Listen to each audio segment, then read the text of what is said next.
Millions of despairing men, women, and little children, victims of a system that makes men torture and imprison innocent people. You cannot shake hands with a clenched fist. Produced by a nuclear exchange would be carried by wind and water and soil and seed to the far corners of the kingdom of God, the kingdom of heaven. It's one small step for man, one giant leap for mankind. We're not saying that planet Earth is coming to an end. We're saying that planet Earth is about to be refurbished, spaded under, and have another chance to serve as a garden for another civilization. Most of the people in here are just your reflections. They're your mistakes. 1776 will commence again if you try to take our firearms. 1 million of the planet's 8 million species are threatened. You are what you repeatedly do. Therefore, excellence ought to be a habit, not an act. Your lives and the credibility of the United Nations is at stake. Epstein didn't kill himself. The reason this is such an interesting time is not only because we're on the threshold of the end of this civilization. They're trying to take you out with bullshit. The experience of the past 2 years has proven beyond doubt that no nation can appease the Nazis. To those who can hear me, I say, do not despair. The misery that is now upon us is but the passing of greed, the bitterness of men who fear the way of human progress. The hate of men will pass, and dictators die, and the power they took from the people will return to the people. And so long as men die, liberty will never perish. In the language of the U.S. Department of Defense, these are unidentified aerial phenomena. Roswell's a very interesting place with a lot of people that would like to know what's going on. There is very compelling evidence that we may not be alone. This is the Garden of Doom.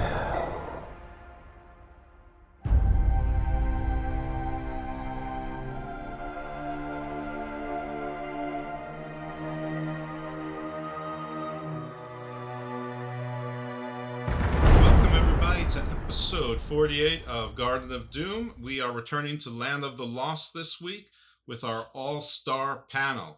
So, we have with us Mark, who was missing last time. We found him in one of the desolate caves. So, Mark Hammer, Hollywood big shot, fat cat extraordinaire. How are you? I'm doing well. Glad to be back. Right. And Sharon, how are you doing? I'm great. That is terrific. How did your other podcast adventure go now that you're a big star everywhere? It was actually really good. It was amazing. Okay, great. Just because of the settings, I don't know really why it's happening, but if you guys could speak up, it would be wonderful to try and get these bars up, but we are all recording. So, let's try one more time with, hello, Mark. Hello, Jeff and Sharon. Right. Now, Mark, you're in the Richmond area. You're filming a docu-series. You're still doing that one on the opioid crisis? I am. We finished shooting 2 weeks ago, and now we're just wrapping it all up and striking the sets and trying to get out of here. Right. Are we going to get together before you leave camp? Yes. Excellent. We'll figure something out. As I said, we'll meet at Lexington Market for some crab cakes and burgers, cookies. Okay. Sounds terrific. Come. You can come. You'll listen. We're all in the same group chat, so you'll know exactly where things are happening. So yeah, you'll bring the whole family. It'll be fun. Mark, can you name drop who you've been working with lately, so that everybody's dutifully impressed? So in the directorial front, Barry Levinson directed our first 2 episodes, and the names that you'll know in the series are mainly Michael Keaton and Rosario Dawson. Those are good names, and we also know them from the Marvel Universe, which is really all I care about. I was going to say, there's a whole different level of interest there. Yes, absolutely. And Sharon, you were recently on the Organic Farm podcast, right?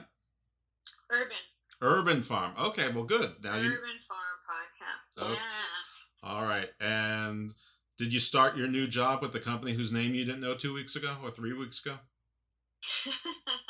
Long story. I have been volunteering on the farm, helping out with the chickens, planting. That's where I've been working lately. So the answer is no. So it was really a short. So you already got fired from your job, is what you're telling us. I wasn't fired. Okay, it's a mutual decision. Okay, well let's jump right into it. So when last we left our heroes, it was the possession episode, and we learned that Rick makes impulsive decisions poorly, got himself electrocuted a couple of times, and they ran into one of Enoch's people, maybe, who thought he was Oz great and powerful, but like Oz, really wasn't. And we left on a mysterious note where maybe we'll never know who the builder of the pylons were for sure. So surely that is going to lead us to a substantive episode, but no, it doesn't. And stop calling me Shirley, because episode 13 is entitled Follow That Dinosaur, and this was an episode of largely fluff, a little bit of substance. So let me just set the frame. It begins with the high bluff. Grumpy is waking them up. They're freaked out, even though Grumpy does this all the time. And all of a sudden, the big problem is that Grumpy apparently took down their curtains. They didn't have curtains or drapes or shades before, and now they do. And apparently it's made of something that the dinosaurs are attracted to, which they call dinosaur nip. So we have another drug illusion. So, expert panel, are you current with the dinosaur nip? Very current. Excellent. Do you give a dinosaur nip to any of the cast and crew to keep them in line? We do not. That is frowned upon, especially on a series that centers on the opioid pandemic. That was a poignant point. Very, very well. That's why you're a Hollywood big shot and why they keep me away from anything with responsibility. Sharon, have you been growing any dinosaur nip? I grow catnip. Oh yeah. Hey, listen. So it's in the dinosaur nip family. Yeah. It's a genus species of it, and my cats roll around in it, and they're very happy. This is very impressive. Yeah, cats are just small dinosaurs. That's science. So Holly comes up with a great suggestion that she should gather up all of the dinosaur nip, which apparently they've been keeping all over the place and is all out and about near High Bluff, in High Bluff, and they're going to throw it in the crevasse. And despite Rick's acting like it's a bad idea at first, he immediately authorizes it and green lights it, and of course sends the kids to do it. So we have Did we hear them use the term crevasse before this episode? I believe. Is that always what it's called, or is it they just this episode it started? I don't know. I think that we used crevasse before. Okay. I feel like they've used it before. Yeah, and I feel like that I wouldn't have used it if they didn't. Maybe they use chasm. No, I feel like crevasse. Okay. Well, we can use them interchangeably. How's that? Perfect. My show, my rules. We can do that. So we have this segment, which I know that Sharon really enjoyed, where Will is basically acting like Holly can't do it, and Holly's saying the girls can do anything boys can do.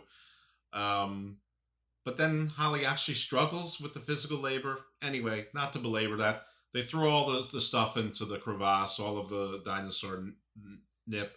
They decide to rest for a while, and the nip seems to attract Grumpy on one side, Alice on the other, and they get into a fight. And while this is happening, the kids are hiding. They find a dummy, like a mannequin, dressed in old-timey colonial clothes.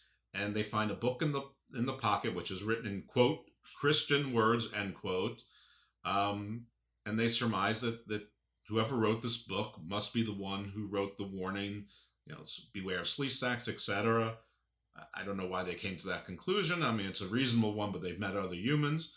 And he says he left other clues, possibly to escape. So what did you guys think when you saw this dummy dressed up in colonial clothes and the book? Any exciting impressions? Not really. The only thing that I slowly, and I don't remember when I started to realize this, is I need to check the year of Gilligan's Island, but like I was talking to Sharon about it earlier, it's so bizarre that people come and go, and they're stuck there forever.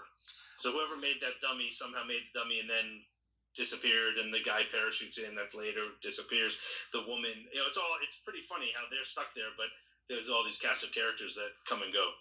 It's true. At least in Gilligan's Island, it was usually explained or at least in Land of the Lost, it turns out that a bunch of them are probably dead. So there is something there. But yeah, you're definitely right. Maybe it's a '70s thing. Maybe everyone watched too much Fantasy Island and they realize you just come to an island and then some are stuck, some leave. It's like Lost.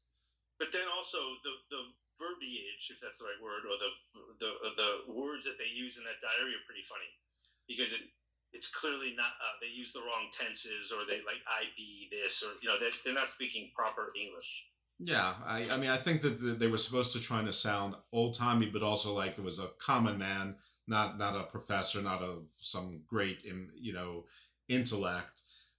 But yeah, it was very like the like how they made, I forgot the guy's name, Jebediah, whoever was the miner.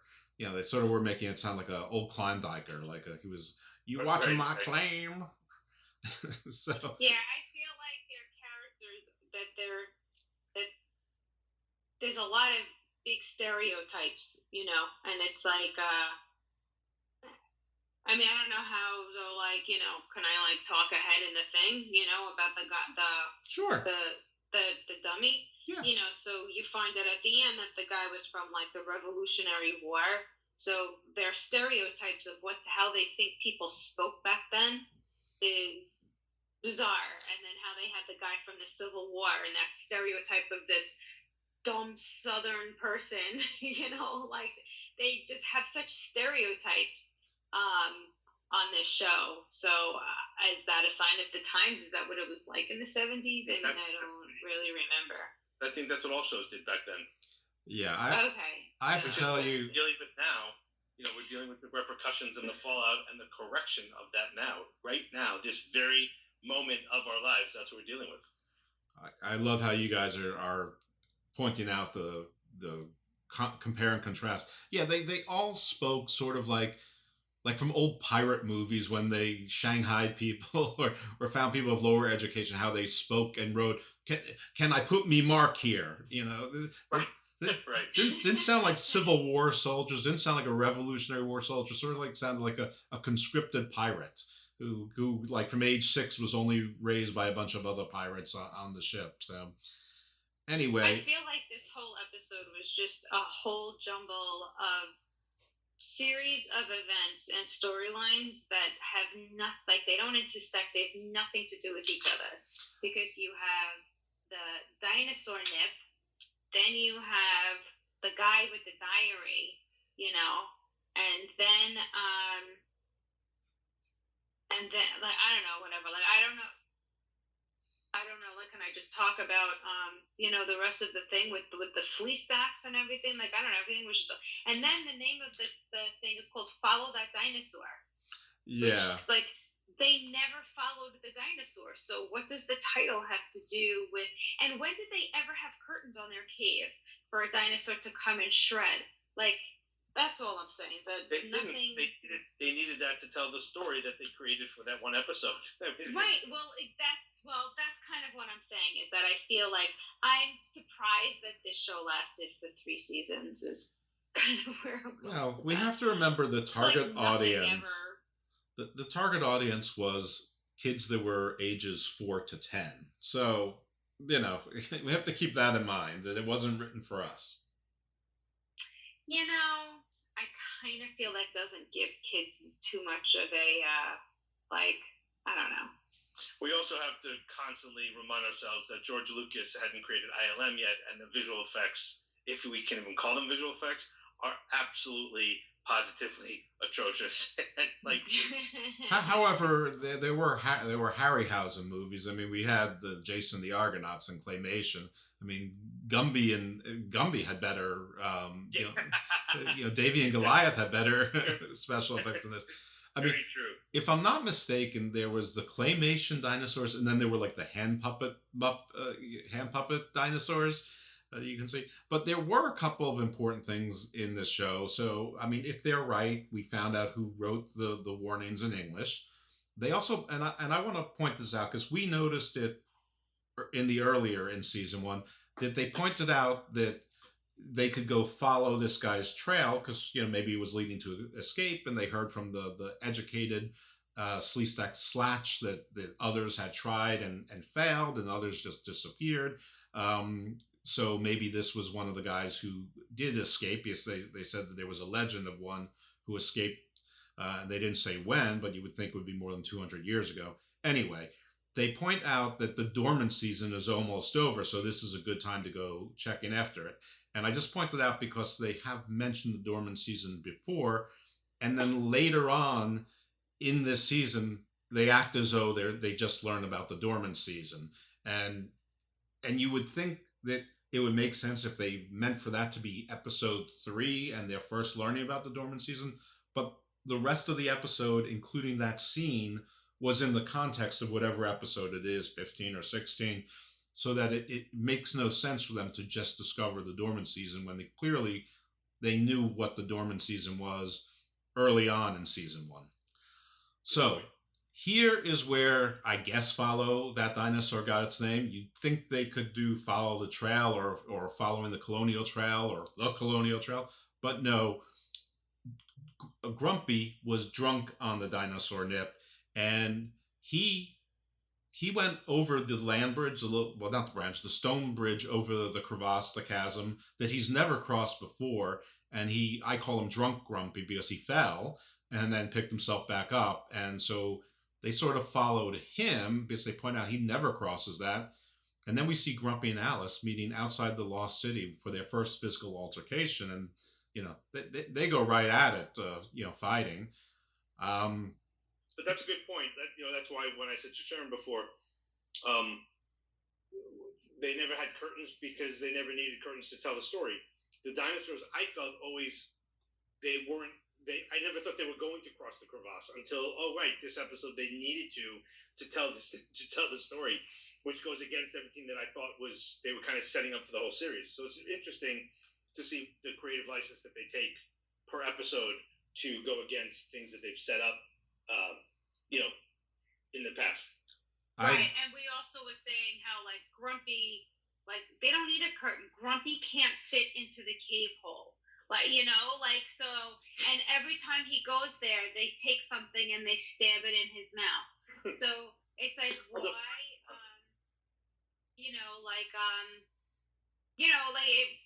that's kind of what I was saying, is that nothing connects.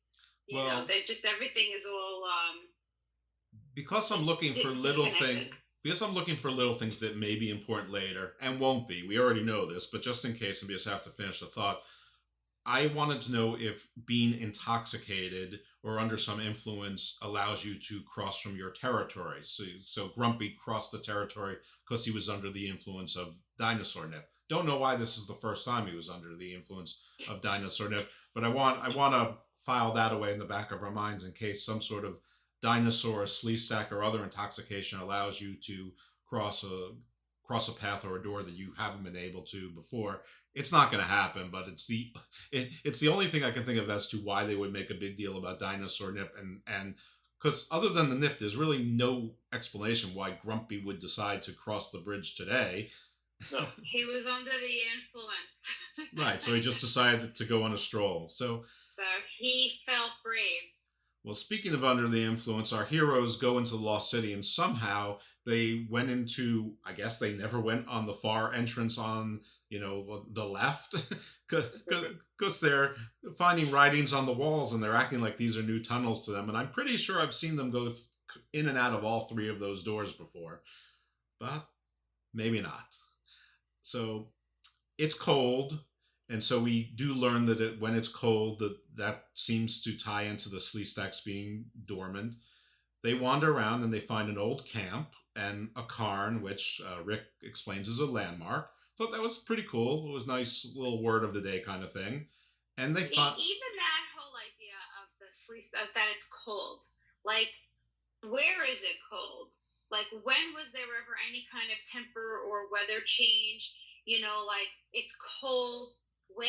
They don't change their clothes. There's no evidence that the weather has changed. So, right? I don't know. Right? Yeah, they've never mentioned it's cold before in the caves, to my memory, anyway. So. And the cave's temperature is usually pretty stable. Now, I didn't do this, but it would be interesting to see who wrote this episode and if that person had written ones before, or if really this is just like a standalone episode that really makes no sense or doesn't tie into anything else that we've ever seen before. I may be incorrect as to who wrote it and who directed it, but I'm pretty sure that Dean, I think the name is Steinmetz, had directed several of the episodes, including this one. And I think that's a valid point to ask about the writers, because I feel like every episode is a different writer.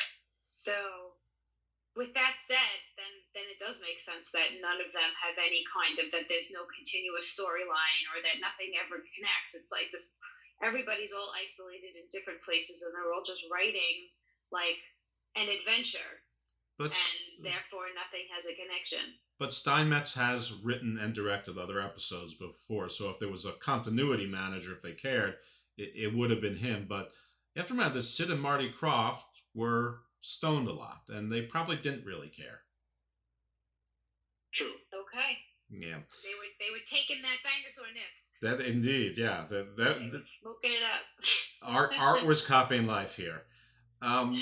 So what do they find in the cairn? Sharon, I know you love this part. So they found the other half of the diary, which isn't actually a half. Right. It's another diary. Right, another diary. We do learn that the guy's name is Harry Potzer. They're on the trail of Harry Potts, which, Mark, maybe you'll remember this. For whatever reason, that seems like a character from MASH. Wasn't Harry Potter the Colonel from MASH, or was Colonel Potter as played by Harry Morgan or something? I have to look that up. It's something similar to that. I don't know if it's the exact. It might have been an homage to that. That's what I was wondering, if maybe it is an homage. So anyway, they follow the trail, which leads to a hole, which leads straight back to New England, or so Mr. Potts thinks. Which, they're from California, but New England at least is someplace they know. We see Dorman Sleestack. Yeah, it's Earth. I said it's Earth. And the United States, which, by the way, is where all the people we meet are from. They're all from the United States. So we see Dorman Sleestacks. They're sort of in cobwebs and spider webs. They're in groups of 3. We know they only made 3 Sleestack costumes. They heard a sound, and right there on the ground is like a blue arrow pointing straight to the hole, which apparently has never been disturbed in all this time, even though the Sleestacks meander about, wherever they want. So blue arrow on the ground pointing to the hole. At this point, apparently the lava takes this moment. Yes, exactly. And the lava takes this moment to start rising, which the temperature rises. So I guess lava has tides now. There's magma activity, which affects the temperatures. I mean, at least that's an attempt at an explanation, even though we haven't heard anything about this before. And naturally, right on cue, the Sleestack awaken. Some of our heroes are running around. The dinosaur fights are continuing. Will has some of the crystals, and he does the flash grenade to blind the dinosaurs, and they run on home. They find the last diary entries, and it turns out that was never a way out, and that the bones they found were that of Harry Potts and the one who wrote it, who was Peter Koenig, or spelled Koenig, the same as Walter, who from Star Trek Chekhov, and he's a private in General Washington's army. So that was the end of that episode. Pretty thin. There were a couple things that we learned, but the way out was not going to be easy.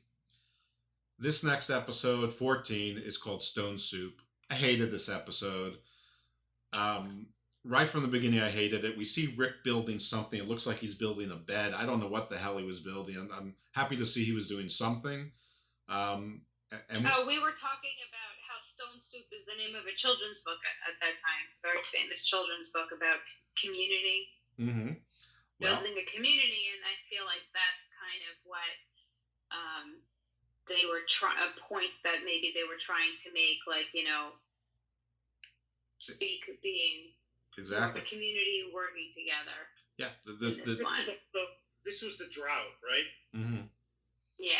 Were they trying to prove that because of the drought they were hungry and starved, and the dad was going like crazy? Like, what was that whole thing with the stone? I mean, the whole stone soup thing was just bizarre. Yeah. It was bizarre He because was trying to get the kids to go and like he's like, stone soup is really good, and they're gonna be like, I don't want to eat stone soup. I want to, because they were fighting over who's gonna make dinner. So then he decided to make stone soup, and that's tasteless. So then it needs salt. So I'm gonna go get salt. And then look, what about carrots and onions? I'm gonna go get carrots and onions. But it's like, so where did the carrots and onions come from? If they're in a drought, they don't have any food. All of a sudden, they're finding all of this food. And they made up say that the dinosaurs were eating the last of maybe it was the turnips or whatever, but they went out to wherever the dinosaur was eating something, and they said, "Oh, he ate the last one," and then all of a sudden she came back with carrots and onions. You guys are exactly right. I don't need to say anything else because you covered all of those points. And by the way, the kids, once they realized that the soup sucked, they were able to find ingredients to make the soup. So this drought doesn't seem to be affecting their ability to find food. So it was very inconsistent. I wrote a funny note how they had the claymation. Were they feeding a dinosaur, or was the dinosaur eating something? I don't know. Yes. Dinosaur, and you could see the dinosaur swallowing. Did anybody else notice that? Yeah, these are the dumb things that I noticed. They've repeated that scene before. And then they showed it swallow. Yeah, when that's important. When Grumpy was eating one of the spots. Say it again, Jeff. When Grumpy was eating one of the spots, we've seen that once before. That exact same segment. Oh.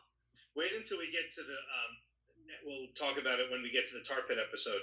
But talk about claymation and we'll talk about that when we get there. I don't want to get ahead of myself. Yeah, that was another bad episode. So tar pit episode. So apparently the marshals, draw the line at eating iguanas. I don't know why. They'll do pretty much anything else, but we see an iguana, live iguana, twice in this episode that Rick rejects, but the Pakuni seem to like. Anyway, it turns out, because I don't want to belabor this episode too much, that the Pakuni apparently took some of the crystals from one of the weather pylons, and that's what's been causing crap with the weathers. And they find the dead pylon with the crystals removed. They put 2 and 2 together. There is somebody who runs, Will and Holly run into the Pakuni, and for whatever reason, Will makes Holly give a necklace back to the Pakuni, which was very random, and I didn't remember seeing her wear the necklace before, and I don't know what it had to do with anything, but I guess it was tied to the community or some concept of, if the Pakuni are indigenous, that they have first dibs on everything. That's all I could make from that whole scene. Nothing more. Anybody see anything deeper in that? No, I wrote notes and I was making an observation about the way that they were communicating with the Pakuni. Like, it seems like what show is that when the dog barks? Or is it a joke where Will Ferrell was like, there's like this dog barking and they're like, what? What spot? The house is on fire and we have to save them. And it's like a dog barking. That's how I felt in here. Like the Pakuni are talking and they're just like, what are you saying? That, like this. Like, well, that's like last. You're describing too. Yeah, but there's also been a lot of movies that did a spoof on Lassie where people understand what the dog is saying. Right, exactly. Yeah. And that's what I felt. That's exactly what I felt when I was watching this. The way that they're communicating with each other. It was like the great humans are understanding the Pakuni, and the Pakuni are very slow in trying to figure out what the humans are trying to say. Well, but Sharon, it's sort of like that whole episode is about cooperation or coexisting or something. Whatever it was, they were trying to get across, that everybody has to work together to survive. I mean, you're both right, because it's patronizing, because the Pakuni clearly knew nothing about the pylons or the crystals before the humans got there, and they made a point of saying that they could explode everything if they just added a yellow crystal to their crystal collection. So, so it was both community, but we are, it was like the noblesse oblige kind of thing. So, obviously the foils are always Ta and Sa.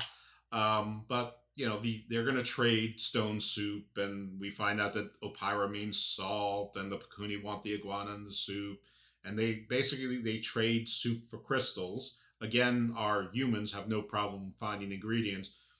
All right, I know this is stupid, but they just threw like whole onions and whole potatoes into the soup instead of cutting them up, which just seemed bizarre to me.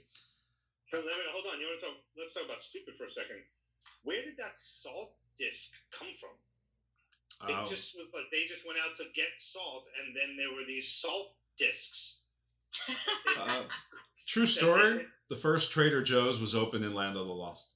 But that's what it was. It was like a round, almost like a little frisbee that they then scraped with a rock into the soup, and that's how they got salt. I was like, wait, what? Where did that salt come from? It's not like they're in a great salt lake and the drought then made the lake dry up and made salt crystals. That whole thing was bizarre. Yeah. Mm-hmm. Yeah. I mean, I wanted to see their entire spice rack. I'm sure they had turmeric. Yeah, and now I want to see the Spice Girls in the Land of the Lost. So we then, so they replace the crystals in the pylon. Rain falls. Rick seals the pylon door to make sure the Pakuni can never, futz with it again. Then, for whatever reason, Dopey decides to visit. For whatever reason, again, that scares Chaka, who's met Dopey 1,000 times. And then Holly, for whatever reason, rebukes Dopey for doing nothing, and she sends him to the swamp. She cleans up Chaka. She shows him a mirror, which he didn't seem impressed by the mirror. He then joins them for dinner. He doesn't like the soup until he adds a big stone to it. I thought the episode was over. I thought it was over, and then it was like a whole new episode. It just totally, right? Yeah, it's like they just. Everybody else think that it was like, I felt like there was a conclusion, and then all of a sudden now there's like this whole other episode. Yeah, no, it's until they put the stone in. Yeah, it wasn't stone soup without the stone. Right, it was like the obligatory closing joke, and you think there'd be a laugh track that goes ha ha ha when he puts the stone in there. It was very weird. Then we get to episode 15 called Elsewhen. They're in the Lost City. And there's no noise from the Sleestack pit, so they go into Enoch's cave because they've decided they're going to work on the panel and they're going to find the right combination because Rick has figured out he knows how to work the panel, which means he's going to do random experiments because he just electrocuted himself twice, like 2 episodes ago. And he kept telling the kids, don't fool around with stuff, and he's going right and he's going to be fooling around with stuff. And he doesn't even send them to safety. They should be hovering by his shoulder watching the whole time. It was just idiotic. I figured out what the title of this episode means. Well, it's called Elsewhen. Mm-hmm. Like instead of elsewhere, it's when. Okay. I was very excited that I figured that one out. Sharon, you're good with words. Okay, continue. Maybe we should put your mark there. You good with words, lady. All right. So Will can see through the mist. The kids, of course, take this as a cue to start bickering.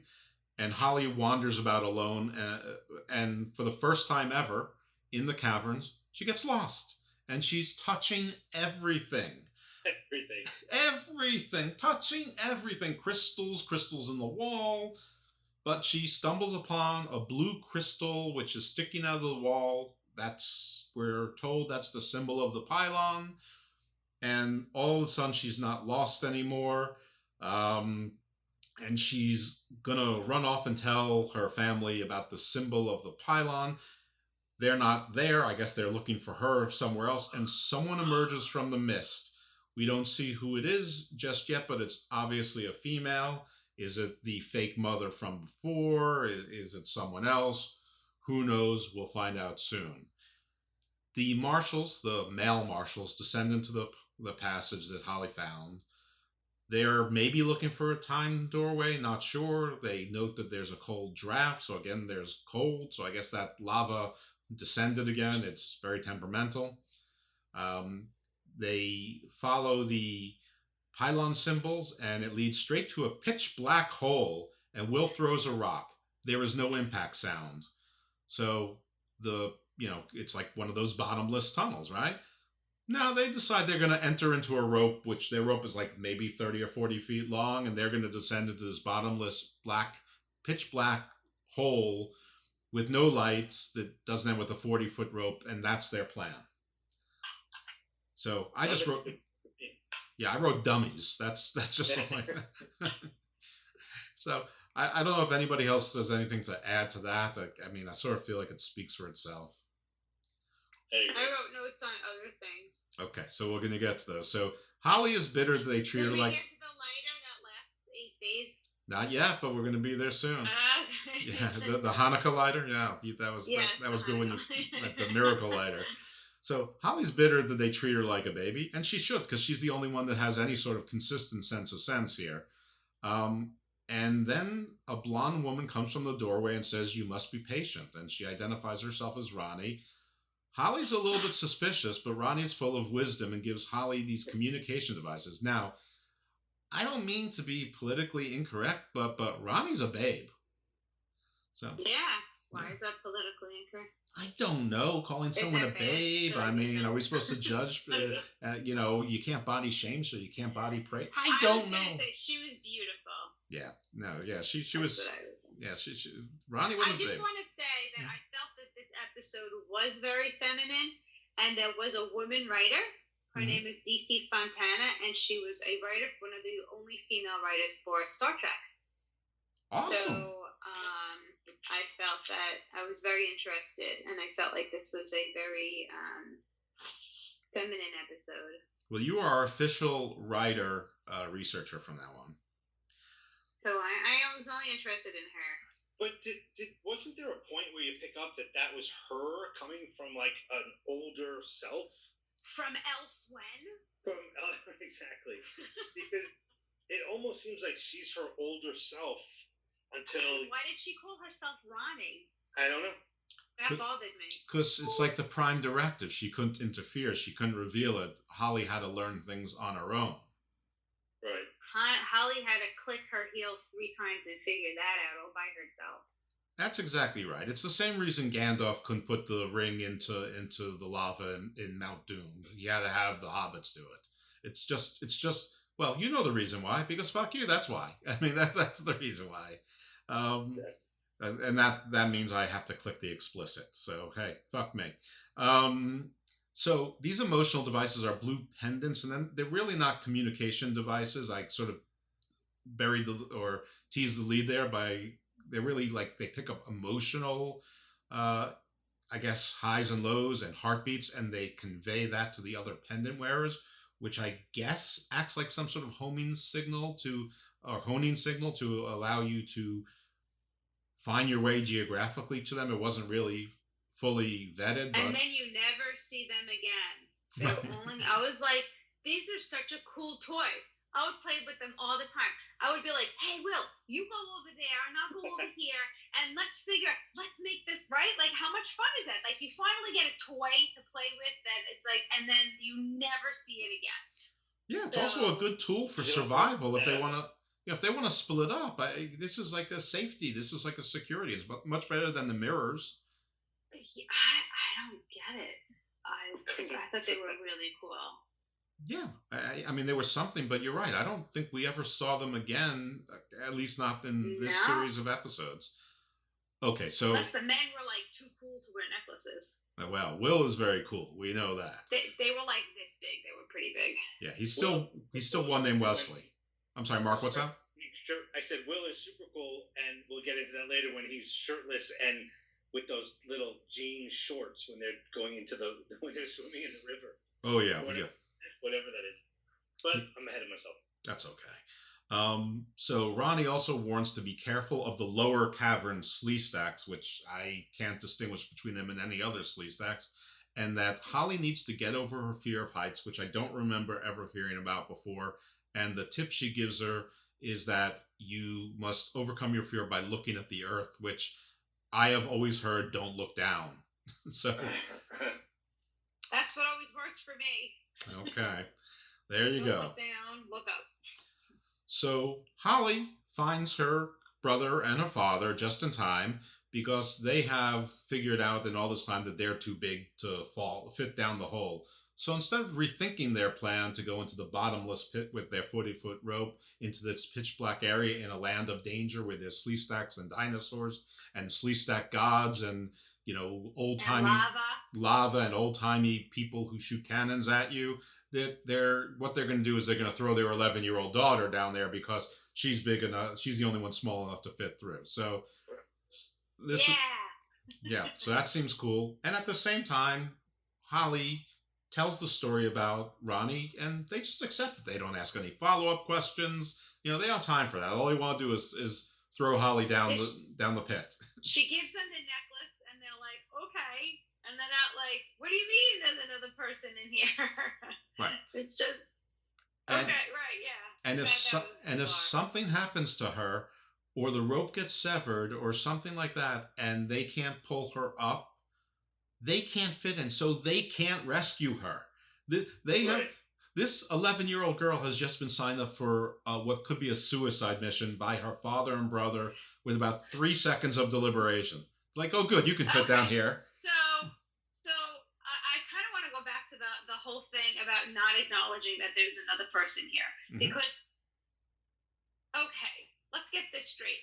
You're trying to figure out how to get out of there.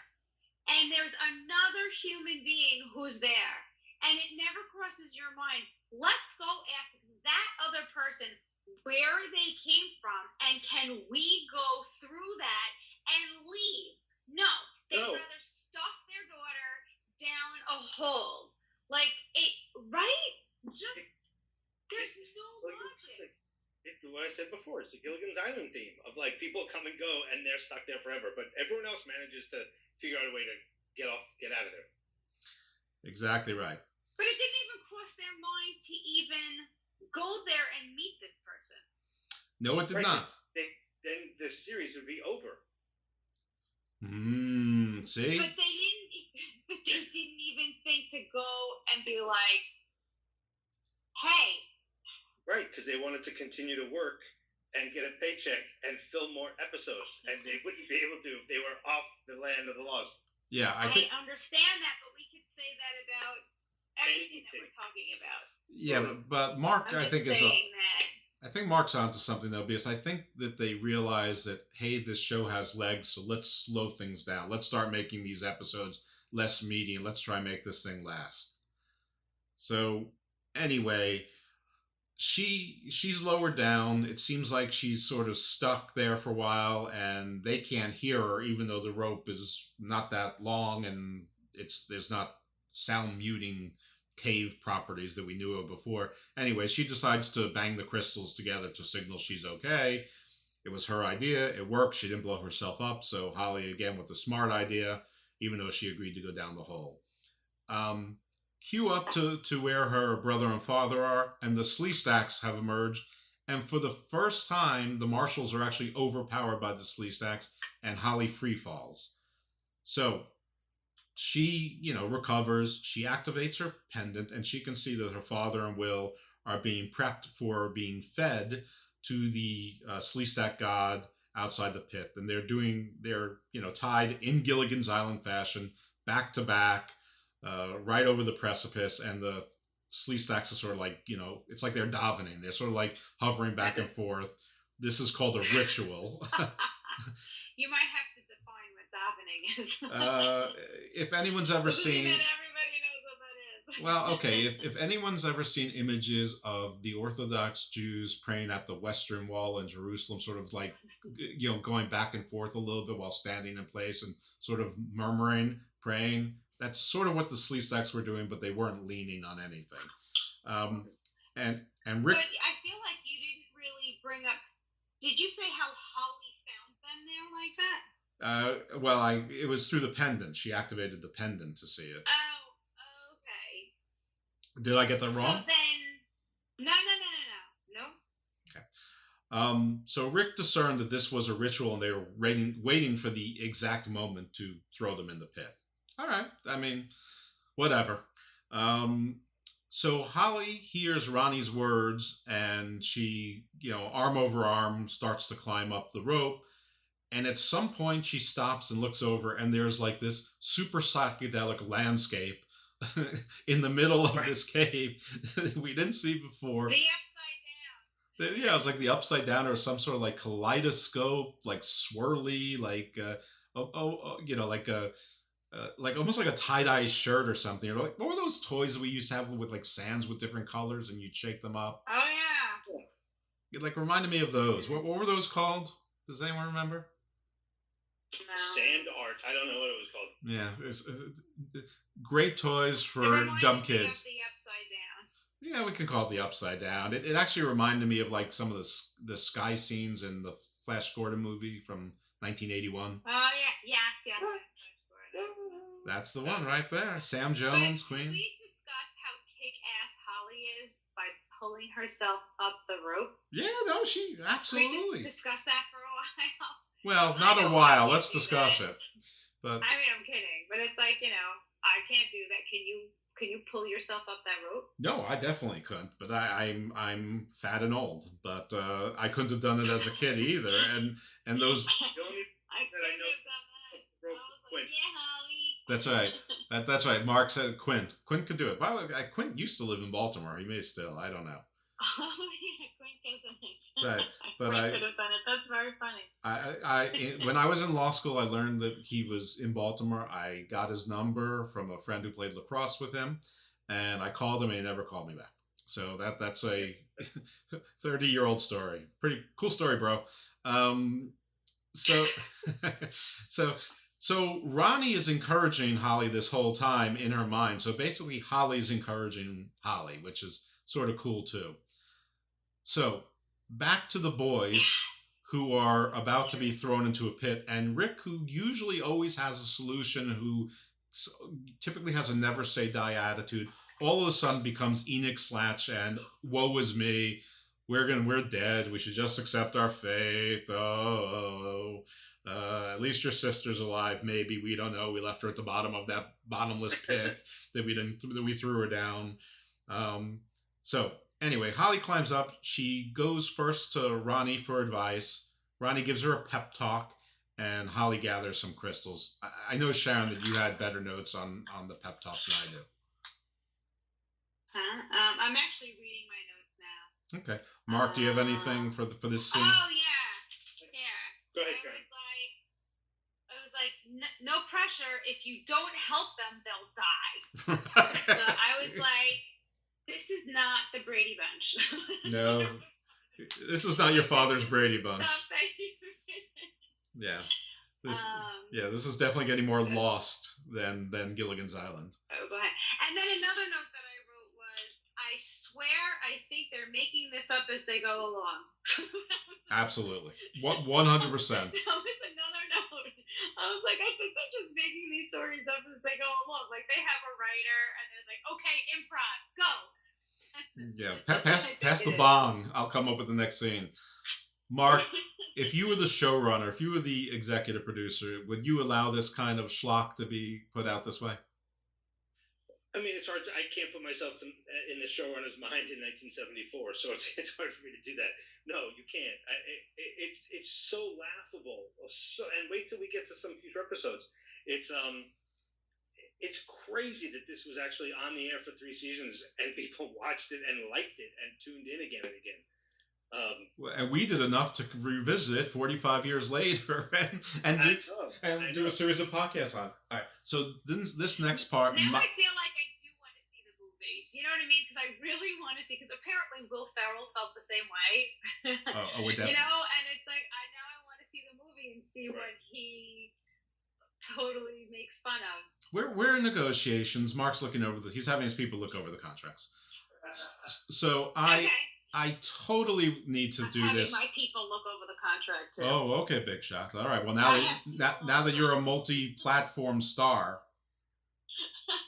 doesn't remember the little people who got you there. So. My cats are reading it. Right. So Holly makes a crystal grenade. She throws it into the room. It blows up. It knocks out all of the Sleestaks. They're knocked unconscious. but it also the concussion knocks Will and Rick head first into the Sleestack God Pit, and Will is sort of unconscious. But when they wake up, they're like, "Well, how are we going to climb out of here?" And I'm like, don't they remember that like 3 weeks ago, all they had to do was walk the fuck out? Just all they had to do was walk up this little incline, and they would walk right out. The answer is no. They don't remember this, and neither does Holly, because Holly drops the rope down. And she climbs down, and she's like, "Dad, I can't pull you up, so why don't you climb up? Because you have to pull up Will." I guess she knows that Will's unconscious. I guess her pendant gave her that information, or I forgot the scene where they told her about that. So Rick climbs up. They tie the rope. Well, Holly ties the rope around Will, and Rick's going to pull him up. And then the Sleestack monster comes, and Holly goes, "I might be afraid of heights, but I'm not afraid of you." And she runs to attack it. So Sharon and Mark, take it from here. Good job. I wrote down that there's a lot of tension. It was like one of these things where it was like a nail biter. There was a lot of stuff going on around here. I wrote like Holly went down, the dad climbed down, the Sleesticks are waking up, the god is hungry, Will is passed out, there's no time for argument. Like a nail biter. I was like, oh my God, what's going to happen? How are they going to get out of this? The Sleestacks waking up was hilarious. Like, they were dormant or whatever they were doing, and all of a sudden they were just like, now they were moving. Like I think she knocked them down from the crystals. There was an explosion that knocked them out. So I think they were coming too. Right, I'm confusing. We're right. That was the last episode. Can we talk about for a moment how when Holly attacked the Sleestack monster that eats all these people, that all it did was scratch her like a big cat? That was. And she pushed it. Like, she's 11 and she's pushing this exactly man-eating monster, and she just pushed it. I'm not afraid of you. And Sleestack eating monster. Then you have to fast forward to the lady who just pushed the bear off of the wall, who was attacking her dog. Did you see that in the news recently? No, you said fast forward. I thought it was Land of the Lost. I'm like, what the hell's he talking about? Well, you got to fast forward to last week, but we'll talk about that off the air, because I think that lady got her courage from Land of the Lost, from Holly pushing the Sleestack. Ah. Or from the Incredible Hulk TV show. So anyway, so Holly fought off the monster. She gets up there. It looks like she recognizes the scar. She runs to meet Ronnie, and she's like, "Hey, you're me, aren't you?" And Ronnie's like, "Yup, I got that scar saving my brother's life. You got that scar saving your brother's life. I couldn't help you before." And Holly's like, "Hey, well, that's great. That means that we get out of here." And Ronnie's like, "Not necessarily. This is but one timeline. It's only one thing that could be. So, great. Thanks a lot, Ronnie. I guess you gave her hope, but, you sort of dashed it as well." Right. So Ronnie was of limited help, and that brings us to episode 16, Hurricane, which was also a pretty thin episode. I thought the ending of that episode was very hopeful. You did? Because she's like, it's only one timeline. I mean, it reminded me of Avengers Infinity Wars. Holly was like, I was saying before how I felt that the end of this episode reminded me of the end of Gone with the Wind. Like, Holly was like, is there a future for us? Of course. Otherwise, there's no reason for going on. And like the end of Gone in the Wind is that, it's okay. Tomorrow's another day. I felt like there was a lot of hope at the end of that. She just was like, Jeff? Yes, sir. Sharon is comparing Land of the Lost to Gone with the Wind. Yeah, that's which might have to put an end to this this entire project. Podcast. Yeah, no, that is not lost upon me, but I have to make a confession that you are talking to probably one of the few people in the world who has never seen Gone with the Wind. That's okay. But I also have there's a very last observation about this episode, is that to me, if that was me, and then I saw my oldest self, I'd feel like, yeah, no. I grew up, guys. Yeah, I would definitely be like, yeah, my life's going to be pretty good. what I was thinking. Yeah. Okay, there you go on the next one. So episode 16, Hurricane. This is the penultimate episode of season 1. So the kids are in the jungle. They're avoiding Grumpy, who's eating. They run right into Spike. And for whatever reason, this seems to be a big deal to them. And Holly's like, hey, be careful. And Will's like, we never make the same mistake twice. And then Holly goes, all right, somebody's getting a phone call. Who's that? All right, it's Hollywood Big Shot. Is that Batista calling you? No, it's not. Oh, okay. All right, I'll continue. But if it's Batista, say hey. Or John Cena or The Rock. I don't really care about anyone else. So Holly retorts, well, Sharon, you tell me, what does Holly say? Because she's smart. She says, there's always a new one. Absolutely. Always a new mistake. But in the end, she wants to please a big brother, and she relents. And he, convinces her to climb up a mountain. And, again, they sort of make vague allusions to her fear of heights, but it doesn't seem like she's having any problems with it. They get to the top. There's a pylon. They ponder, why is there a pylon all the way up here? And Will opens it up to take a look, and he promises Holly that he's not going to mess with anything because they've learned their lesson.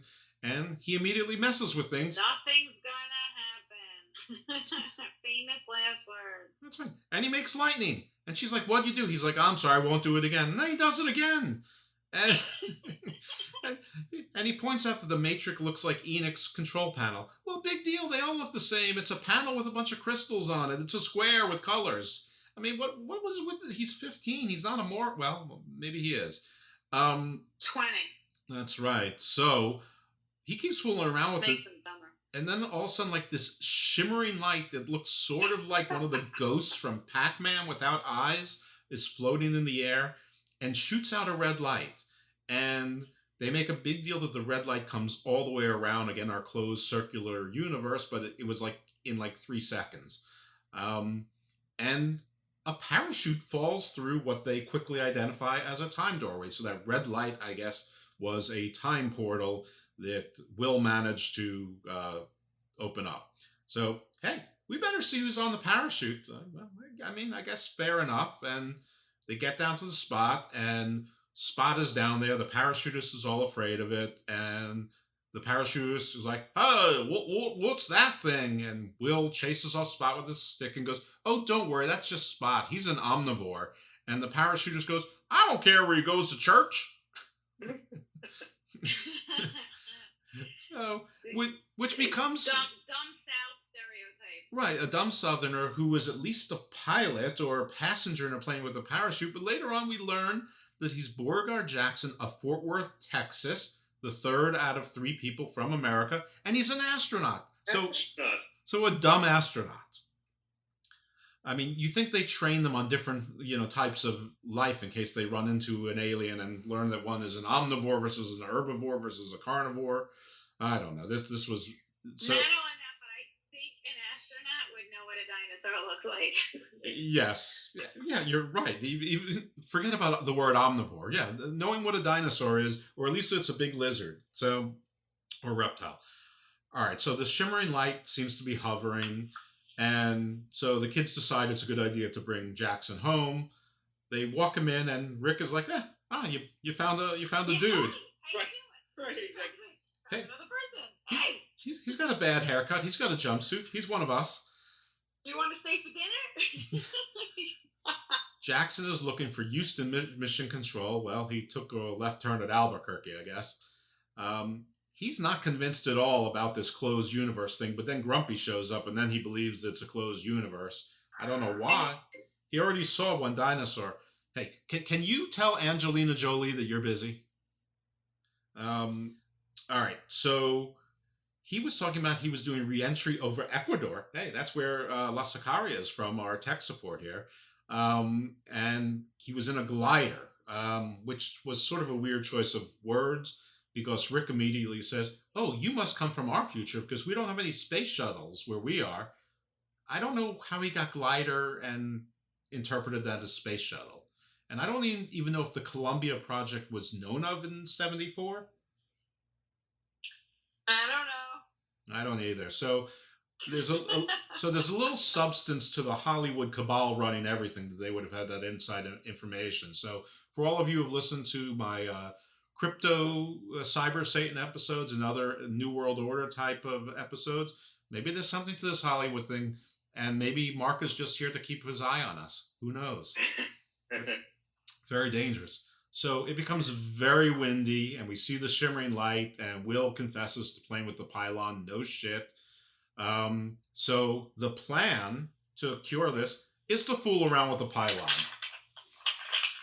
So here's the plan. They're going to fool around with the pylon, and from high ground, they're going to jump through the shimmering doorway that they've just assumed is a doorway. And even though it dumped the guy down, they're going to jump through it down also and assume it's going to take them back to Ecuador or wherever.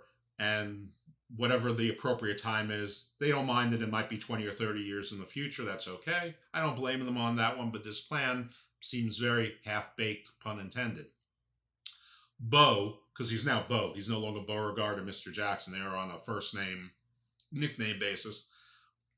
He reveals he needs a few things from his supply kit and his parachute. And they're like, hey, there's only one parachute.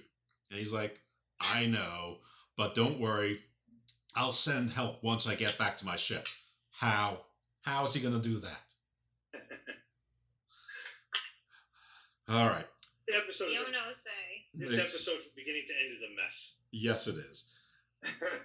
They climb back up. They look in binoculars. They see themselves in the binoculars on a hill, across the way. So again, I guess it's the closed universe. They're just seeing themselves like in a mirror.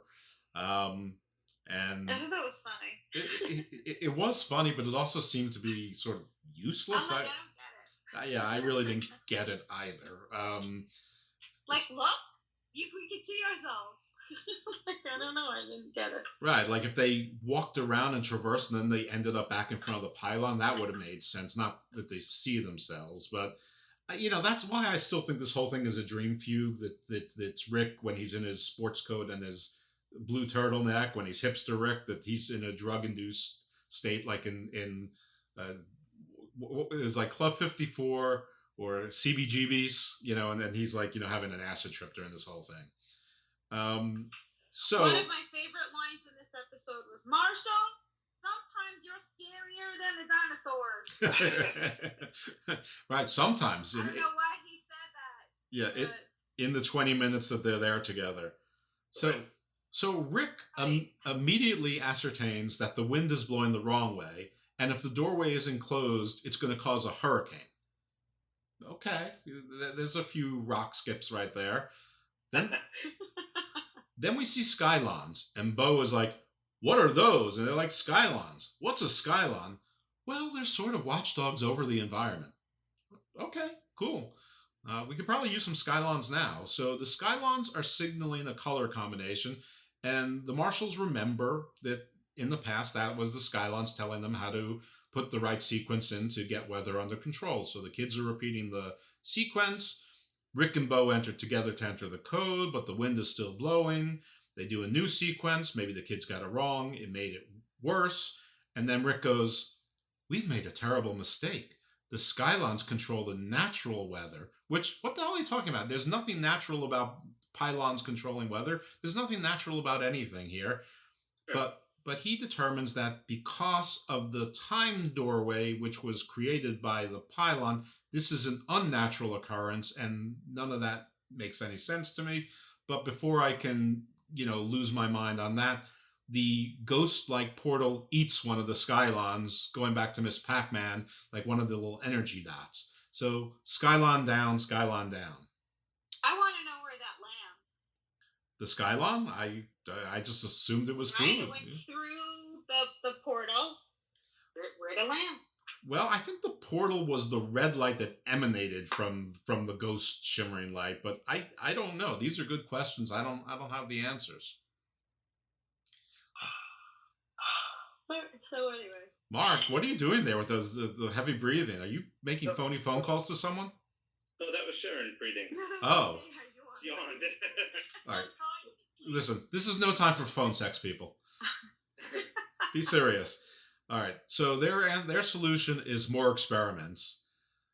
So anyway, they are somehow made the pylon crystal controls to actually move the portal and the doorway, almost like it's like a giant construction crane, and they manipulate it so that the portal crashes right into their mountain face. But it's okay; it's still there. The wind does reduce, and Jackson, basically Geronimo's right into the portal with his parachute all balled up. I am not aware.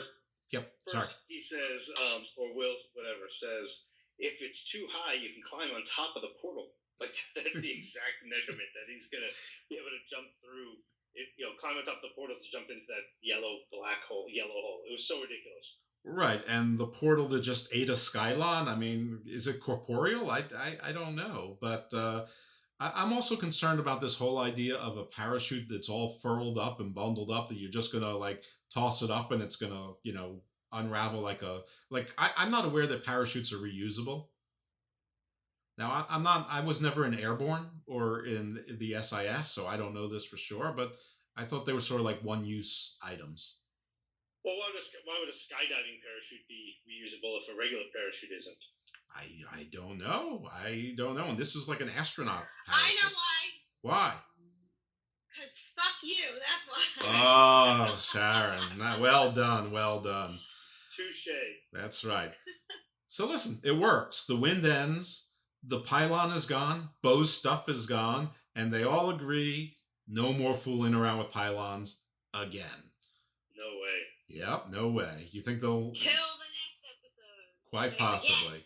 And next episode is Circle. Okay, I don't want to ruin everything, but at the end of Circle, it blew my mind, and I instantly thought about you, Mark, because you worked on Dark Tower, and although the movie took great licenses, I assume you all had to familiarize yourself with the original work. And basically, the Dark Tower started with a book called The Gunslinger or something like that. And basically, the first line was something about, he squinted his eyes and he could make out the man in black, in the desert, something like that. And the last line of book 7 was the first line of book 1. So it came full circle. And I was like, whoa, me and Mark have to talk about this. So am I right that you had to familiarize yourself with the Dark Tower series, or in your role as executive producer, just sort of on the business side of things, you didn't really need to know anything about it? No, I mean, I did because I was curious about the work, but no, and I was a production manager on that. But you don't really, you didn't need to if you didn't want to, but it was great. You understand the work a little better and you kind of make sense rather than just shooting in the dark and not knowing what's going on. But that whole ending of that, I thought was pretty, I like that because so few series do that. The last episode of a season goes back to I hate to use the title of the episode, but come full circle to the first episode. You could use the title of Circle because that's like my next line. This is episode 17, Circle. Now, this is exciting in a lot of ways because Rick and Will are in different clothes. They're by the river and they have like swimming suits. And Holly also, she's holding her breath and she has a swimsuit, but I'm pretty sure that her swimsuit is also red and white checked, just like her shirt. Yes. So then we learn it's Will's turn because they can only go one at a time for whatever reason. He swims down into an underground cavern and he tells the others, and it looks like the Lost City. And Rick instantly says, without hesitation, that this whole area is honeycombed with caverns and tunnels just like the Lost City. So he is now LiDAR. He is now land-based radar, where he has figured out that the whole land is honeycombed, just like that. So they have a very reasonable question that, should we check for slee stacks and make sure it's safe? And then Holly says, shouldn't we do laundry first? Remember at very beginning of the episodes, our first podcast, I said, when do they do their laundry? And I just think that's very funny. They do it on episode 17 to get ready for the next. Yeah, I thought it was funny too, but Holly, who was always sensible, why the hell is this a time to do laundry? I mean, it's like, why does that come up? And do they do laundry in the same river? And well, we never find out because even though there was much concern over wet clothes, ever prepared or never prepared Rick somehow has plastic sealable bags in 1974 that he brought with him that he can put the wet clothes in, and don't worry, they won't get all moldy, and they have their change into their regular uniforms. Handy dandy. It's so crazy because on this tiny little raft, they have so much stuff, but they only have they don't have any change of clothes. They wear the same thing every day, but they have all kinds of rope and all, survival kits. Right. And Holly had makeup and perfume, which is so important when you're hiking. Well, in fairness, we don't know the definition of the marshals in a routine expedition. Maybe this is the kind of preparation they have, but you're right. I didn't see any pack rafts like pack mules or whatever. But yeah, this was a bit disturbing, I admit. So they do go to the Lost City, and they see the Sleestaks are hibernating. Holly screams, and they surmise that they might be in their dormant season, to which I put about 32 question marks, because they have been experts in the dormant season going back to like episode 2 or 3, and it's come up at least 3 times, including in I think the first episode of this review. But now it's like they never heard of the dormant season but instantly figured it out. So this sort of pissed me off a little bit, because it wasn't like a cutout scene that belonged in an earlier episode. It was clearly part and parcel of this episode.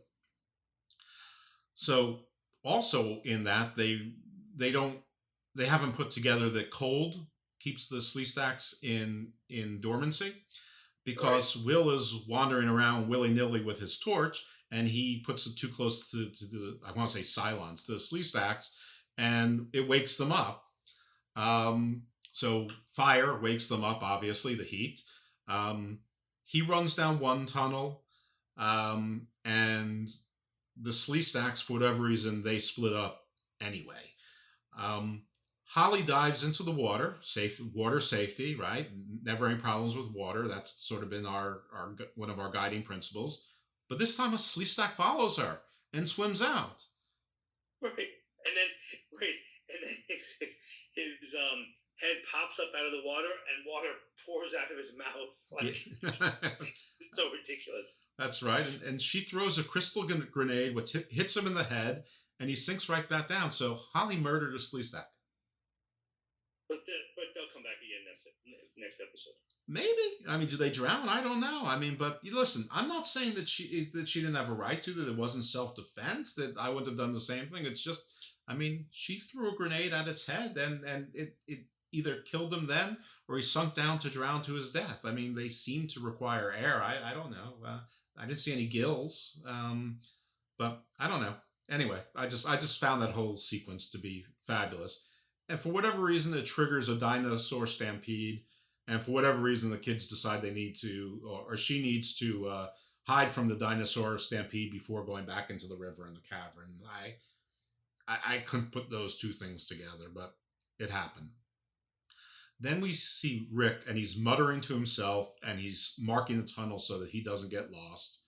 And Rick is yelling for the kids, even though he's being chased by the Sleestaks, which I guess is noble and idiotic all at the same time. Right. Will, at this point, falls into a room. The Sleestaks are on his heels, and he pulls out his knife, which is the first time I've seen him do that, pull out a knife on the Sleestaks. So this is a pretty violent episode. Does anyone else remember him pulling out a knife on the Sleestaks? No. Why wouldn't he have done that before? Yeah, or even the Pakuni. I mean, the only violence they've used is the fly swatter on Grumpy, which, after time 2, they realized just sort of irritated him. Okay. And we still don't know why it's called a fly swatter. No, and we will never find that out. At this point, we hear a voice, and it's Enoch, and he says, "That will not be necessary." And I remember past episodes where Enoch was sometimes right that he could stop the Sleestaks, and other times was completely wrong about being able to stop the other Sleestaks. But he invokes smoke, which acts as a door, and it does, in fact, keep the Sleestaks out. We thought Enoch left. Will did too, but Enoch explains that he's been unable to leave because, Sharon, what law of physics was violated? Sorry, I muted myself because people are walking into my house. Okay, but I have it. The law of temporal momentum, ultra-dimensional frequency. Amazing. I remember that. I remember that. We learned that from Planet Israt. Sharon, you were our science teacher. Did you? I learned that in science. Yeah. Are you kidding? Of course. Yeah. So it's physics. It's physics. Yeah. Excellent. The first law that we learned in physics. Yeah. Google the it, law people. Of temporal momentum, ultra-dimensional of ultra-dimensional frequencies. Yeah. And if you listeners think this is made up, read a book. All right. So he can't leave unless an equal temporal energy arrives here. We've seen a bunch of comings and goings here in the Land of the Lost, so I'm not really sure what the heck he's talking about. Maybe his timing is just really bad. Enoch further believes that the marshals shouldn't be here at all, and he points out the problem. He opens up the temporal door, which seems to be stuck on the marshals going over the waterfall initially. There's no mist. There's no doorway that they fall through. They died in the fall, which, again, I write down purgatory. This is lost. They're in purgatory. Yeah. So then the marshals, well, the determination from Enoch is that the marshals must be removed somehow. And that's pretty ominous. It's like, I'm going to kill you, it sounds like. But we cut to a scene where Rick finds Holly, and they use the torch, and here's the magic lighter. Right. Oh, is this the one with the magic lighter? Yep. The other one was the magic lighter. Yeah, he just lights that bad boy right up. That torch just flickers right up, right to life. With just torch that keeps torching. Yep. And I don't remember ever seeing this lighter before. I don't remember them seeing a lighter to light fires or, cook food or light other torches. I don't know. I don't know if this torch is doused in oil or, wax or whatever it is that's burning. It was like the lighter of Hanukkah. Yeah. Right. Well, not wax. It was a miracle that it kept lighting. Yes, this is on and on. This is absolutely a miracle. Do we need to explain the story of Hanukkah? No, we're gonna skip right over this. This is a multi-denominational and agnostic and atheistic show, and for pagans as well. Everyone is welcome in the Garden of Doom.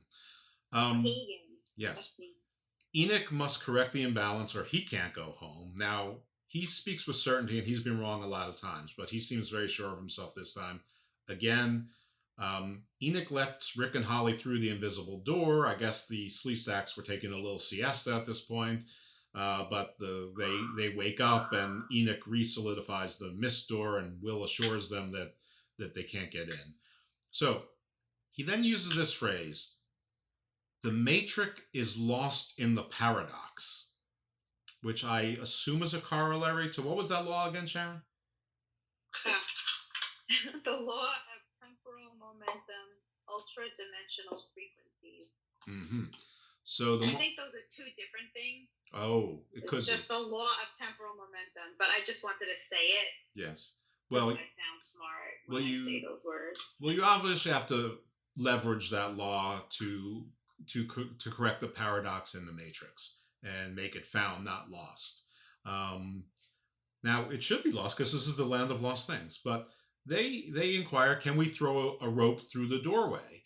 And at this point, I realize that the marshals are Schrodinger's cat. They're in two places at once, in two different worlds, which is a little bit different than the episode before, where they saw themselves on the same mountaintop in their own binoculars. So, sort of fucking with my head. And I'm like, this is like a nightmare within a nightmare. It's like, American Werewolf in London.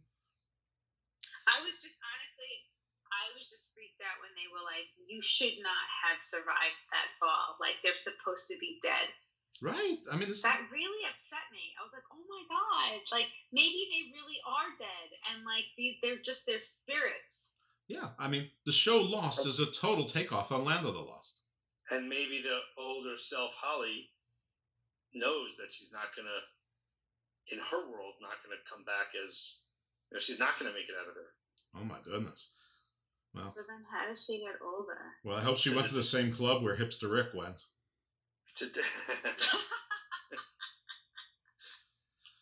All right. It looked like she was wearing like Greek goddess clothing. That dress, right? Was like very Greek statuesque goddess. Yeah, she had like crystal jewelry. It was a plunging neckline. Or what they wear, where Wonder Woman is from. Yeah. Where in Nassau. The Amazon. Paradise Island. Yes. Absolutely. Yeah. All these things I come want to be together. an Amazon. It all makes sense. It all makes sense now. Yeah. Well, Sharon, you should write a kid's book, The Littlest Amazon. You know what I was thinking? We should write our own Land of the Lost episode. Once we finish the series, we will definitely get on that. So they know that they need to have an equal mass. I'm curious to know what we would write. Well, we'll think about it. Don't worry. We've got plenty of time. We're good friends now. We'll reconnect in 40 years. Don't worry. So equal mass must enter for them to exit. And I'm wondering, what about those other people, the other marshals? And Enoch tells Rick that to bring the other marshals in while the doorway's open, they have to jump through, and the marshals must go home. And Rick and the marshals have been rather unselfish in the past. They've had other opportunities, and they have decided not to sacrifice others for their own good. But in this case, they're like, fuck this shit. We're getting out of here, even if we're screwing ourselves. They even kill a lizard, right? Right. But now they're fully ready to sentence their own selves, their other selves, to this purgatory of hell.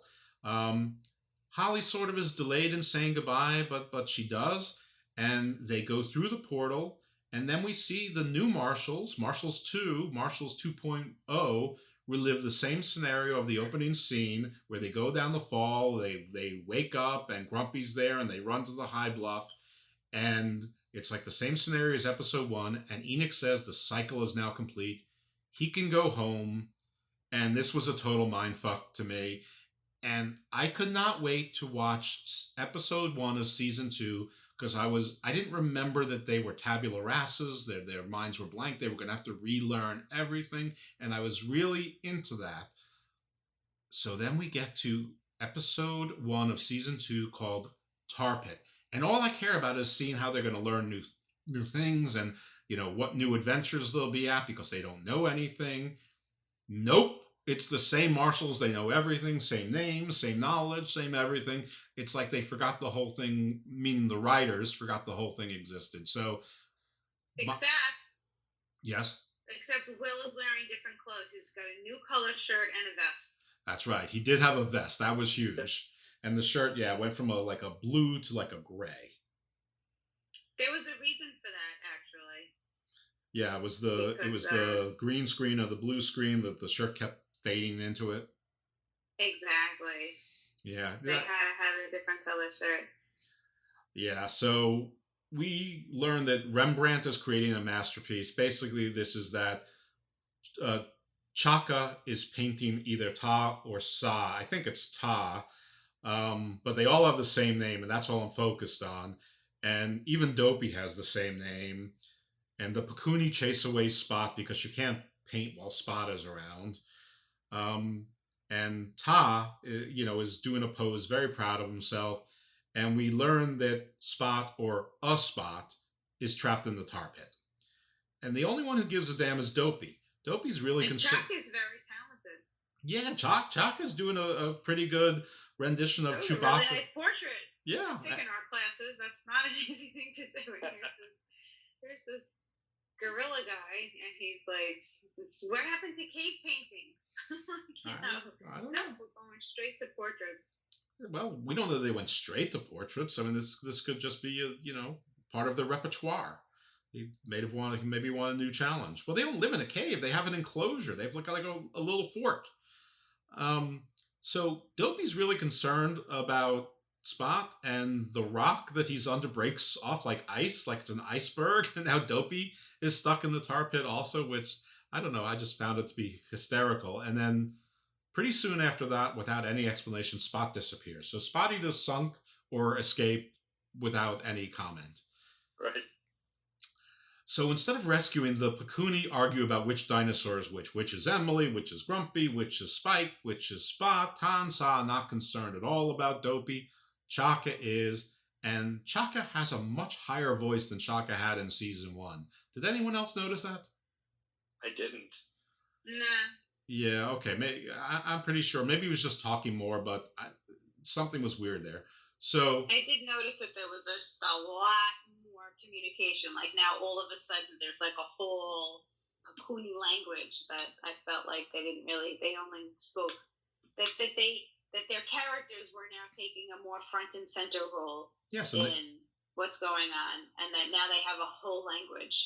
But they've like also how in Star Trek, who were the people, the Vulcans, or what, I don't know, all these other people had all these languages, so now they made up a Cooney language. Well, actually, they had linguists for Land of the Lost, and some of them were from Star Trek, and they did create a language, in fact.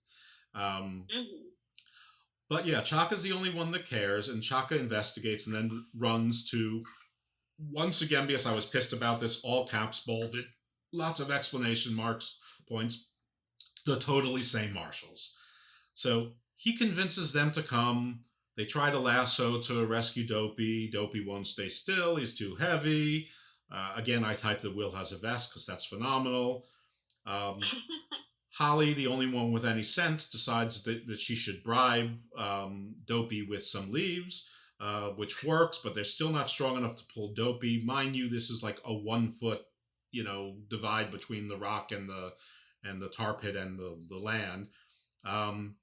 Chaka tries to get the other Pakuni to help, I guess for a couple more arms. They don't seem to be interested at first.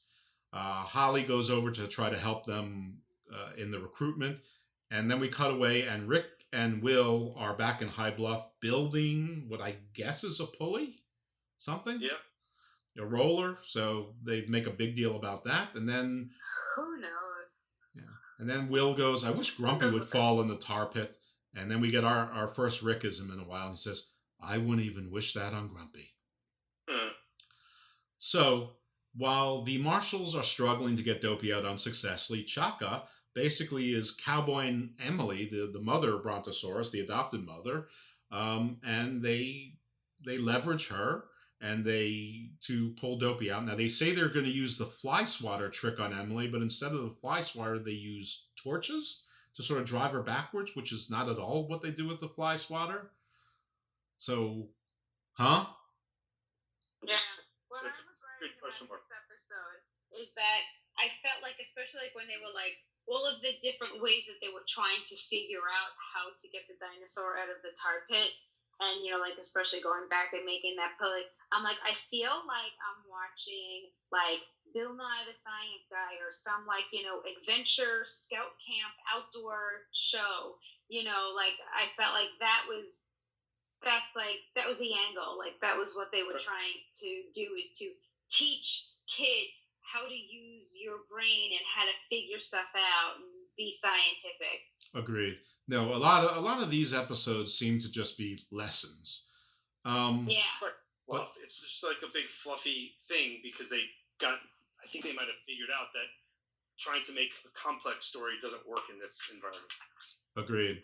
So they did it all together. Holly gives Chaka a kiss on the head, and Chaka was definitely not digging that kiss from Holly at all. Episode 2, The Zarn. So we open it up, and Holly is cooking, and she's using like a brick oven. So I never saw that before. The boys, they're hiking to a previously unseen landscape, which, as it turns out, is only 1 kilometer away. And then they do the metric system conversion again, because they're still pushing that metric system on us. Then they go through great detail as to what the dinner menu is going to be, and I remember it involves chicken. We get a Rickism, and Sharon, I'm going to let you do this because this was, very 70s, very sexist, and I think that this is, I know this got your goat before and probably still does. Oh yeah. Honestly, I wasn't sure what to think of this. It was just so ridiculous. Life lesson: Will, when a woman cooks dinner, you better be on time. Even if she's 12 years old. Right. Even if she's 12 years. Now, I thought he was going to say even if it's your sister, but no, just 12 years old. So some weird stuff there in 2021. We see Wounded Spot. Grumpy's giving chase. This means that the marshals need to avoid Grumpy, and they're prompted to explore this weird new marsh with weird trees, and we hear some wind chime noises, and they go towards the noise, and Rick again is a dummy. Will senses they're not alone. They see a structure Will says it's like a dirigible or some type of craft that doesn't belong here. Will has a bad feeling, but Rick is like, poo-poo, poo-poo. Will's like, I feel like someone's picking through my brain, but Rick's like, hey, we need to investigate it. It may not be here later. And Will's like, oh, okay, Dad. And I'm like, when has your father ever had a good idea? So yeah, Rick definitely was acting like he was on drugs, and like they were acting very weird. So what I feel like I'm noticing about the episodes is like you have two options. One of the episodes is like the last one where it's like problem solving and you're figuring it out and it's an adventure and we're going to be Boy Scouts and we're going to learn how to do this, that, and the other thing. The other one is like these spaced out psychedelic mind screw with your mind things that kind of remind me more of Star Trek. So it's like I feel like there's two different lands of the lost. This one is definitely one of these aliens, Twilight Zone kind of people that I feel like I would have been watching Star Trek more than the last one was. Like I felt like I was like in the Boy Scouts and I was going to learn how to get a dinosaur out of a tar pit. Yeah, definitely a lot of duality in here, especially when they are smart and stupid at the same time and generous and selfish at the same time. So basically we see that there's a figure hidden in the lights, sort of has like a camouflage suit that it seems to have sparkles or lights on it or little mirror squares. We can't exactly see. Yeah. And our heroes enter the ship anyway. The figure follows them in and they feel their way through a couple of passages and they stumble upon a woman in I think like a red or rust dress, and she's in a compartment and she asks for help, and unfazed again, they're like, of course we're going to help you. No questions asked, because... Right, the beautiful stewardess, right? What is it called when you work on an airplane? Flight attendant? Is that the right word?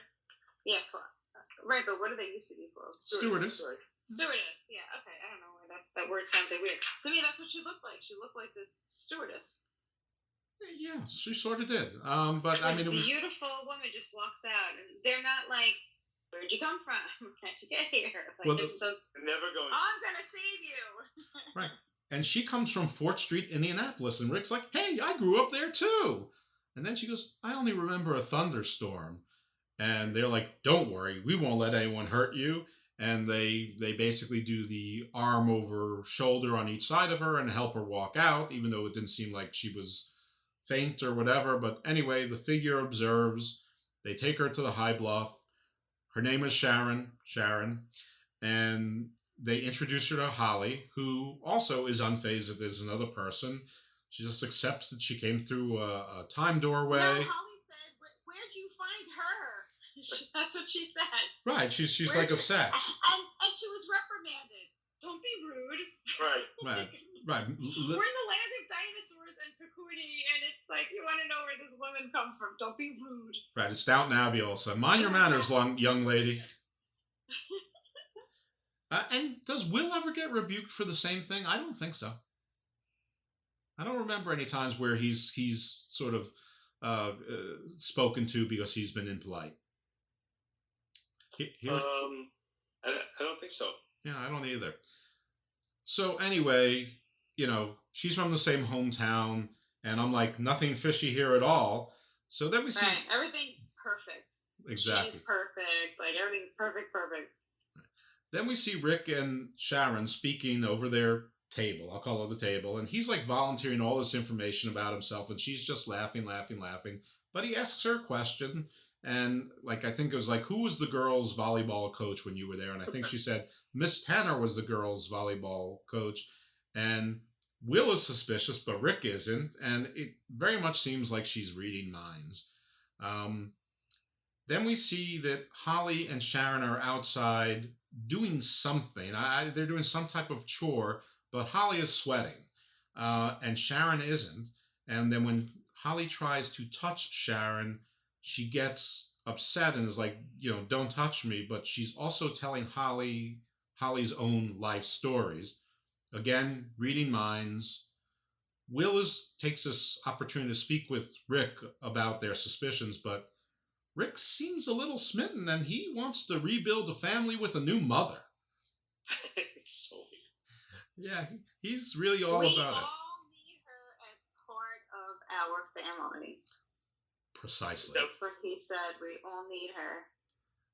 So we see that the shimmering figure is still about, and Sharon walks to the shimmering figure, and then Sharon leads off, and the shimmering figure follows her, not the other way around, and then Rick follows them from a short distance, and then the kids, they're roused, and they follow also from a distance, but the kids are the only ones who can sort of feel these cold fingers poking through their brains. Will knows it's going to get worse if they follow their father. And then all of a sudden, I guess they get to the craft and the figure knows they're there. And he says, "I am Zarn." And they're like, "Release her. She's one of us." And he's like, "She is not a prisoner. She's my research assistant." And yeah, and it sounded like Enoch, but it was not Walter Edmonston or whatever his name is. It wasn't the same actor. And he said something like he couldn't go to the humans because he's too sensitive to emotions, but she's only sensitive to thought, which I guess means she can read minds, but the emotions don't bother him. Rick still believes her cover story. He still thinks that she's from Indiana. He still thinks that he's found a new mom for the family and a new wife. So Rick, being very man thinking with his little head, and on that, Zarn says, "Humans are all alike. In all 31,000 of your incarnations, you're all alike, smashing everything." And so, who are these other 31,000 different worlds? What's up here? Do we find out about that? Nope. Rick says, "Hey, Sharon." No, she goes, "Not hey, Sharon." It's like I'm talking to you, Sharon. Rick goes, "Sharon belongs with her own kind."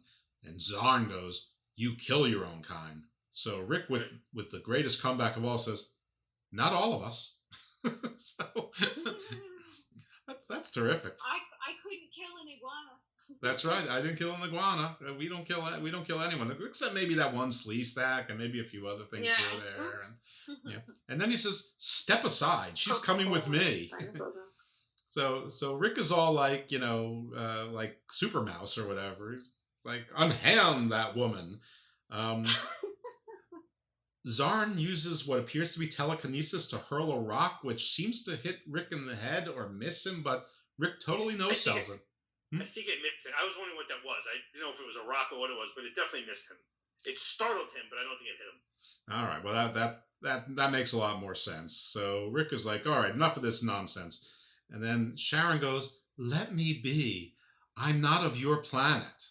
So, hey, maybe she's from one of these other 31,000 planets or so that's out there. And even though she says that and Rick has no retort, Zarn gives up like many of the villains do. He flings his arms in the air, and I guess maybe from too much emotion coming out of horny Rick, and he goes, enough, take her, if you can. And he walks off, and the wind chimes follow him, very dramatic. Sharon, however, is not interested in being rescued, and she spontaneously combusts and blows up. Poof. Zarn takes this opportunity to laugh and say, "I told you," so he's a jerk too. And then we hear Sharon's voice, "Rick, I told you, I'm not for you." And then Rick is trying to talk her out of it. Even though she's blown up, he talks about the school times, and then all of a sudden Rick reaches down and he's holding an arm with like some wires protruding out of it. And it turns out that Sharon was a robot all along. That's why she kept cool in the heat. Zarn laughs and fades away. Rick was blinded by desire and having company and wanting to get busy. And back at High Bluff... I like how Rick just decides that he's going to... he decides that she's going to stay because they all need him. And then he decides that she belongs to him. Like, there's never a conversation where it's like, hey, like they don't talk to each other. She doesn't have any opinion whatsoever. Rick just decides that this is what he wants and that she needs to be saved and she has to stay with them. And it was just very like, she had no say in anything. He just made all the decisions for her. Yeah, I mean, you think at this point that Rick would know he's not the greatest decision maker. But Rick thanks the kids, and they're like, "For what?" And he's like, "For being real." And all I can think of is, are they? Are they really real? Can you be so sure? So what, his own kids? What are you talking about? Yeah. Well, their whole life. Right. Things that make you go, That's right. All right, well, that is the end of the episode, and that is the end of the episodes we're reviewing. So I just want to point out or find out from you guys, because I know I spoke a lot, but I wanted to make sure we stuck to time. But were you guys as disappointed as me after the end of season 1 and the beginning of season 2, where it was just like storyline totally dropped? Well, I think once again it became fluffy. It became just like I was talking to Sharon earlier about this. It just became like the trials and tribulations of living in the land, and they weren't as deep. They were just like kind of fluffy material.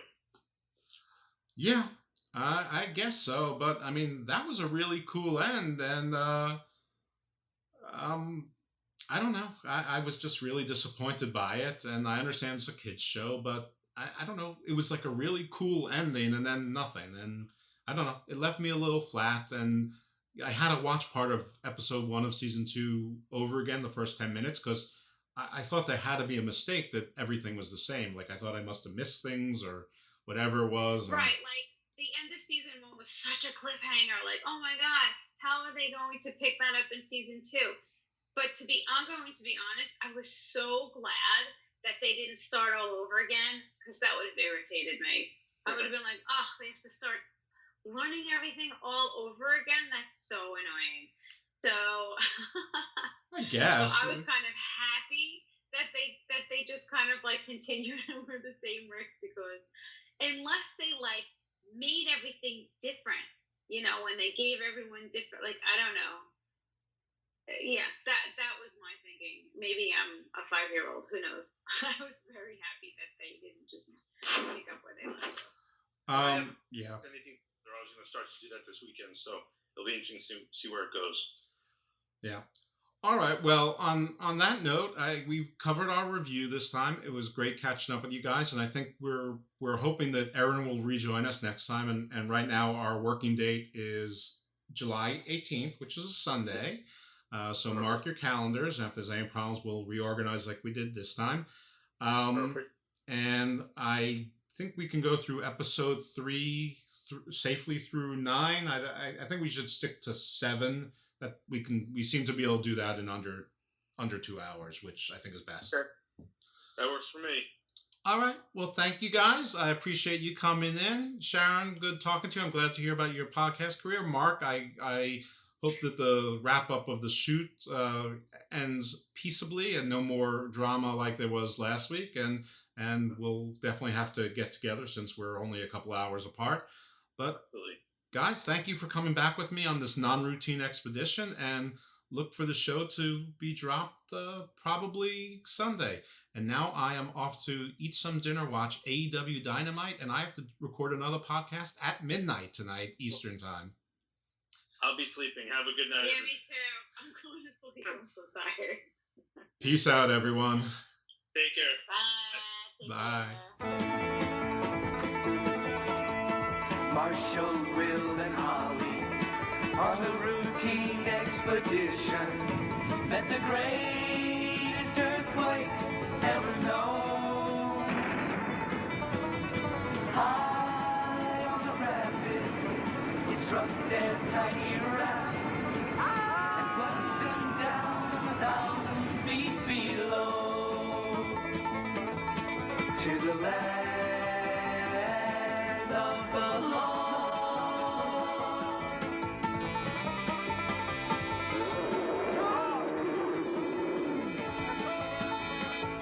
Come on, get out of here.